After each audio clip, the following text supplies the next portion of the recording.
So let's see our next question. If y is equals to under root के अंदर हमारे पास sine x plus में y दिया हुआ है, देन हमें फाइंड करनी है dy ओवर dx की वैल्यू को। ओके, सो ध्यान से देखिए, हमारे पास जो फंक्शन गिवन है वो है y is equals to sine x and plus में सेपरेटली लिखा हुआ है y यहाँ पे। इसका मतलब ये फंक्शन भी हमारा x और y फंक्शन के मिक्सचर से बना हुआ है, इसका मतलब ये भी हमारा एक इम्प्लिसिट फंक्शन है। ओके, तो ध्यान से देखिए, अगर हमने यहाँ पे differentiating both sides with respect to x किया तो हमें लिखना पड़ेगा डिफरेंशिएटिंग बोथ साइड्स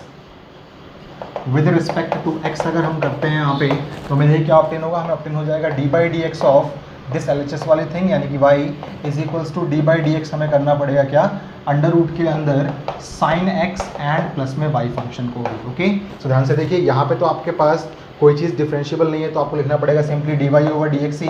बिकॉज इसी का डिफरेंशिएशन आपको करना है। एंड इज इक्वल्स टू में ध्यान से देखिए, यहाँ पे आपके पास एक फंक्शन लिखा हुआ है अंडर रूट के अंदर। तो मैंने आपको सिखाया था जब कभी भी आपके पास अंडर रूट में कोई भी फंक्शन लिखा हुआ हो तो उसका डिफरेंशिएशन आपके पास जो होता है वो होता है 1/2 अंडर रूट के अंदर वही सेम फंक्शन एंड देन अंदर वाले फंक्शन का डिफरेंशिएशन। ओके, तो आप इसको अप्लाई कर सकते हैं यहाँ पे, तो ये हो जाएगा आपके पास 1/2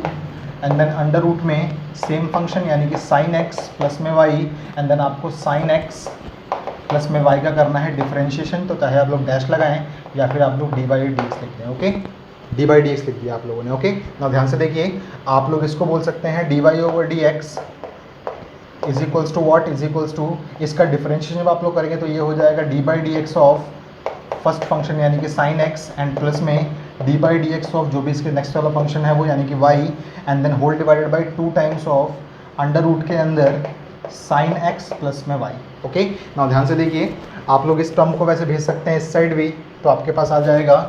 2 टाइम्स ऑफ अंडर रूट के अंदर साइन x प्लस में y। हालांकि इसको करने की जरूरत नहीं है आप लोगों को, साइन x प्लस में y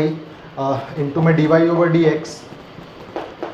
इज इक्वल्स टू आपके पास हो जाएगा D by D X of sine X, जो बन जाएगा आपके पास वो बन जाएगा कॉस एक्स, बिकॉज साइन का डिफरेंशिएशन होता है कॉस और X as it is and X का डिफरेंशिएशन आपके पास सिंपली हो जाएगा 1 एंड प्लस में D Y over D x. Now सारा का सारा D Y over D X वाला पार्ट आप एक तरफ रखिए, तो आपके पास जो आंसर आएगा वो आएगा 2 टाइम्स ऑफ अंडर रूट के अंदर sine x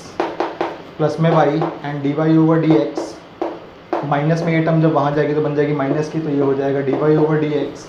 is equals to आपके पास आएगा simply cos x। Okay, now आप बोल सकते हैं यहाँ से अगर आप लोगों ने D Y over D X को ले लिया कॉमन तो आपके पास देखिए क्या मिलेगा आपको, तो आपको मिलेगा 2 टाइम्स ऑफ अंडर रूट के अंदर साइन x प्लस में y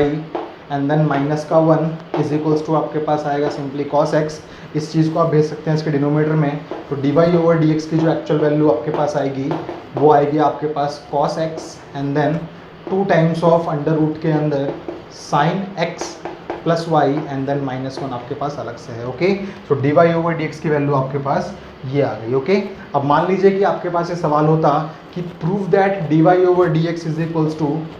cos X and then 2 times of Y -1, तो आप इस चीज़ को कैसे प्रूव करते हैं। ध्यान से देखिए, यहाँ पे जो आपके पास रिजल्ट आया है उसके अंदर ये चीज़ y आपसे प्रूव करने के लिए यहाँ बोल रहा है, बट आपके पास यहाँ पे एक्चुअल में एक टर्म आई है जो आई है अंडर रूट के अंदर साइन x प्लस में y। ओके, तो ध्यान से देखिए, ये जो टर्म आपके पास एक्चुअल में आई है वो एक्चुअल में आपके पास y के इक्विवेलेंट ही है, तो ये चीज़ हमारे लिए काफ़ी हेल्पफुल होगी जब हम लोग प्रूव दैट वाले क्वेश्चंस को कर रहे होंगे। ओके, जब कभी भी हम लोग प्रूव दैट वाले क्वेश्चंस को करेंगे तो हमारे पास यहाँ पे हो सकता है कि दोबारा से हमारे पास यहाँ कोई y दे दे, या फिर अगर हम लोग जब सेकंड ऑर्डर डेरिवेटिव या फिर थर्ड डेरिवेटिव को पढ़ रहे होंगे देन हो सकता है कि यहाँ पे हमारे पास सेकंड ऑर्डर डेरिवेटिव की कोई टर्म दे दी जाए। ओके, सो याद रखिएगा, जो भी चीज़ हम यहाँ पे ऑब्टेन करते जाएंगे हम उसको रिप्लेस भी कर सकते हैं उसकी ओरिजिनल डेफिनेशन से। जैसे मान लीजिए आपके पास ये चीज़ आई, इसको आप बोल सकते हैं एक्चुअल में ये पूरा y के बराबर ही है। सिमिलरली अगर मान लीजिए यहाँ पे कहीं पर रिक्वायरमेंट होती है आपकी d2y by D x square की, तो आप इसकी वैल्यू को पहले फाइंड करते हैं, देखते हैं कि इसकी एक्चुअल में आपके पास फंक्शन क्या बन के आया है, उसको आप रिप्लेस कर सकते थे